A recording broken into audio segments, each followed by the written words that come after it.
अस्सलाम वालेकुम नाज़रीन, फैसल वाडा ने मरियम नवाज़ का बांडा फोड़ कर रख दिया। न्यू हॉस्पिटल के एमएस को लेकर फैसल वाडा ने बहुत बड़ा इंकशाफ कर दिया और मरियम नानी को यहाँ पर एक्सपोज कर दिया। ये तक भी बोल दिया मरियम नवाज़ क्या करती है, क्या कुछ नहीं, सब कुछ बताया। आइए नाज़रीन वीडियो देखते हैं। अब आप मुझे आज पंजाब में एक एमएस को उड़ा दिया है सीएम साहिबा ने, न्यू हॉस्पिटल के अब आपको इसकी एक्चुअल कहानी ये है कि चले ये थिएटर शो तो ठीक है, लेकिन 3 हफ्ते पहले वो एमएस रिजाइन कर चुका है।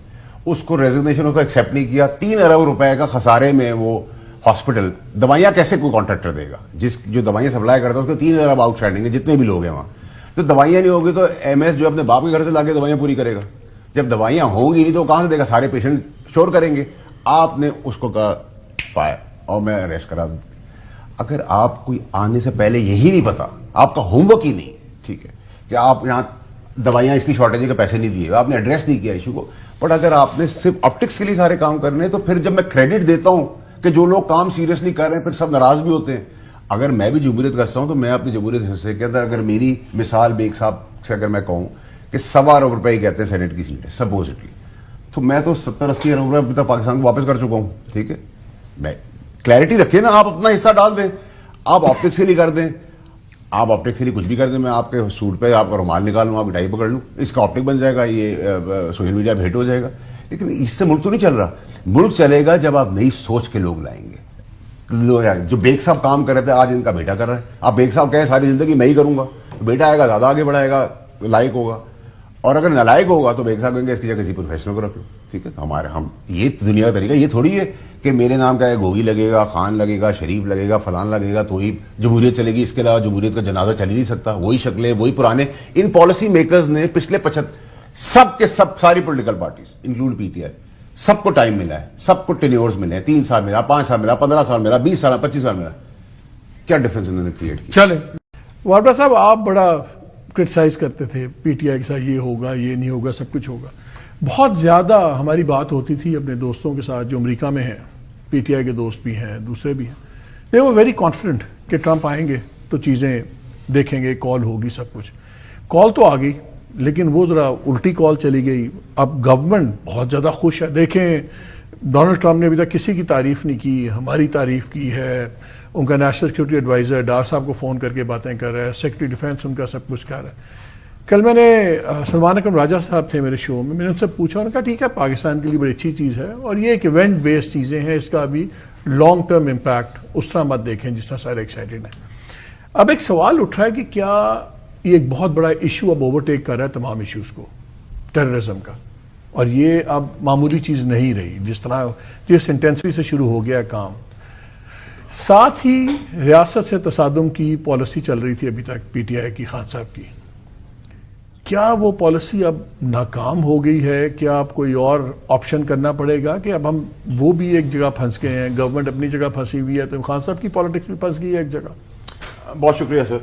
देखिए हमारे साहब, सबसे पहले तो ये कि आपके शो पे जाने से पहले 15 दिसंबर 2024, आज से 3-4 महीने पहले, मैंने आपको कहा था कि मैं कहीं बाहर जा रहा हूँ और आऊंगा तो ये सब कुछ आपको उल्टा नजर आएगा। जो ट्रम्प कार्ड है वो खीसे से निकल के किसी और खीसे में चला जाएगा। और मैंने आपके लास्ट शो 2-3 हफ्ते पहले जो मैंने किया था उसमें कहा था कि 25 से 45 दिन के अंदर आपको खबरें नजर आएंगी मुस्बत पाकिस्तान के लिए। उसमें आपने डेलीगेशंस भी आते हुए देखे, मेमोरेंडम अंडरस्टैंडिंग भी साइन होते रहे, एग्रीमेंट्स भी साइन होते रहे, अभी और भी आने हैं लोगों ने। और 50 साल में जो नहीं हुआ वो 50 साल के लिए होने जा रहा है। लेकिन आपको ये तो नहीं पता ना कि टेररिस्ट पकड़ा देंगे। ये तो और मेरी बात सुनो ना सर, मेरी बात सुनो। दिसंबर में एक खलीजी मुल्क में मुलाकात होती है, भाई बड़े बाखबर बात कर रहे हैं। ठीक है, अब जब आपने जब इंटेलिजेंस बेस्ड ऑपरेशन है जो भी, देखिए मैं आपको उस वक्त से कह रहा था कि पूरी दुनिया में जो कंफर्ट है वो आपकी पाक फौज के साथ है और सब इक्वेशन के अंदर काम करेंगे। और ये भी कोई जमहूरी जनाजे या जमहूरी लाशें जो आपको बहुत शौक है जमहूरियत का, वो किसी ने नहीं दी, कोई सिविलियन ने पकड़ के नहीं दिया। सिक्योरिटी मैटर्स में तो हमेशा होती है। मेरी बात सुनते, जो नुसरत साहब ने कहा उन्होंने अदब से अपने तरीके से बात की, उन लोगों में से जिनको अदब और हम सीखते हैं इनसे। उन्होंने कहा और उसको समझे आप बात को, ये काम पाक अफवाज ने किया तो यही हो गया।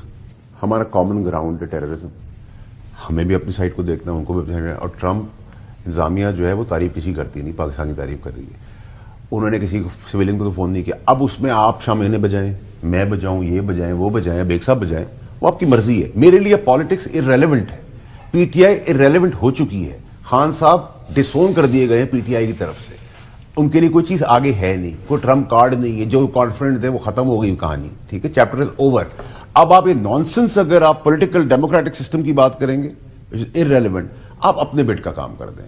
دیکھیں آپ کو چیف نے ایک ڈائریکشن بتا دی ہے کہ پاکستان پہلے, باقی چیزیں بعد میں. باڑ میں گئی باقی ساری چیزیں. ابھی آپ ٹک ٹاک چلائیں, آپ یہ کریں, آپ وہ کریں, آپ اس کو گالی دیں, آپ اپنے بیٹ کا کام کر دیں. آپ 1.1% اپنے سے کام کر دیں. مجھ سے آپ پوچھیں گے تو میں تو پورا کا پورا کریڈٹ, پورا بغیر کسی شرم حیا کے, ٹھیک ہے, میں خوشی سے دوں گا کہ جی آرمی چیف کا کریڈٹ ہے, یہ فوج کا کریڈٹ ہے, اور یہ فوج کا کریڈٹ سب مان رہے ہیں. وہ امریکنز خود فون کہہ رہے ہیں, اپنے انٹرویوز میں کہہ رہے ہیں کہ ہم نے انٹیلیجنس انٹیلیجنس کس کے انڈر میں آتی ہے, فوج کے انڈر میں آتی ہے. فوج کس کے انڈر میں چلتی ہے, اپنے چیف کے انڈر میں چلتی ہے. تو چیف الگ چیز نہیں ہے, چیف ہی فوج ہے, فوج ہی چیف ہے, ٹھیک ہے, نمبر 1. نمبر 2 یہ کہ ابھی جو 50 سال آگے کی چیزیں جو 50 سال میں نہیں ہوئی, وہ بھی فوج ہی کرے گی. وہ بھی آپ دیکھیں گے, میں نے آپ کو ٹائم لائن دے دی, اس ٹائم لائن میں دیکھیں گے اور آپ شاکڈ ہوں گے کہ پاکستان اتنی پازیٹیو ہے. تو شہباز صاحب کیا کریں گے؟ سارا کام انہوں نے کرنا, تو شہباز صاحب میری بات سنیں, میری بات سنیں. میرے لیے سر اب یہ تھیٹر پالیٹکس اور تھیٹر ڈیموکریسی اور یہ dead bodies, sir I am the wrong person to question and ask, ٹھیک ہے جی. میں تو بڑا اپنی کلیئرٹی سے بتا رہا ہوں, یہ ٹوپی ڈرامہ ہے. اب آپ وقت ضائع کرتے ہیں اپنے ایسے پلیٹ فارم کے اوپر, اتنے سینئرس کو بلا کے, بیگ صاحب ہو گئے, مسعود صاحب ہو گئے, ان کو بلا کے آپ ضائع کرتے ہیں اپنا ٹائم. آپ اپنی انرجی ضائع کرتے, پی ٹی آئی اور نو کاف اور میم اور خان اور فلانا اور دماغ. ہماری پارلیمنٹری ڈیموکریسی میں 2 چیزیں ہیں نا, حکومت اور اپوزیشن. پی ٹی آئی ڈسون کر رہی ہے خان صاحب کو, میرے بھائی. کیسے ڈسون کر رہی ہے؟ ابھی آج شام کا پروگرام آپ فیصل چودھری صاحب کو دیکھ لیں, وہ کہہ رہے ہیں وہ باتیں ٹھیک کر رہے ہیں, نہ وہ ان کے لیے کچھ کرنا چاہ رہی, نہ الائنس بن رہا ہے. میں نے آپ کو کہا نہ ڈی چوک ہو رہا ہے, نہ دھرنا ہو رہا ہے, نہ مرنا ہو رہا ہے, نہ کوئی چیز ہو رہی ہے, سب کمپرومائزڈ ہیں. بالکل پروگرام کے تحت عمران خان صاحب کو پی ٹی آئی اندر رکھ رہی ہے اور اندر رکھے گی, اور اگلے 10-12 مہینے تو میں, کیونکہ رمضان ہے تو اسپیسیفک بات کر رہا ہوں, مجھے کچھ نظر نہیں آ رہا. اللہ کی طرف سے کوئی چیز ہو تو مجھے نہیں پتا, دنیاوی قانون نہیں ہے. اب آپ وقت ضائع کرتے ہیں اپنے ایسے پلیٹ فارم کے اوپر, اتنے سینئرس کو بلا کے, بیگ صاحب ہو گئے, مسعود صاحب ہو گئے, ان کو بلا کے آپ ضائع کرتے ہیں اپنا ٹائم. آپ اپنی انرجی ضائع کرتے, پی ٹی آئی اور نو کاف اور میم اور خان اور فلانا اور دماغ. ہماری پارلیمنٹری ڈیموکریسی میں 2 چیزیں ہیں نا, حکومت اور اپوزیشن. پی ٹی آئی ڈسون کر رہی ہے خان صاحب کو, میرے بھائی. کیسے ڈسون کر رہی ہے؟ ابھی آج شام کا پروگرام آپ فیصل چودھری صاحب کو دیکھ لیں, وہ کہہ رہے ہیں وہ باتیں ٹھیک کر رہے ہیں, نہ وہ ان کے لیے کچھ کرنا چاہ رہی, نہ الائنس بن رہا ہے. میں نے آپ کو کہا نہ ڈی چوک ہو رہا ہے, نہ دھرنا ہو رہا ہے, نہ مرنا ہو رہا ہے, نہ کوئی چیز ہو رہی ہے, سب کمپرومائزڈ ہیں. جی تو ناظرین, یہ تھی آج کی ویڈیو. امید کرتی ہوں آپ لوگوں کو ویڈیو اچھی لگی ہوگی. ویڈیو کے بارے میں اپنا فیڈ بیک ضرور دیجیے گا. ملتے ہیں اگلی ویڈیو میں, تب تک کے لیے خدا حافظ.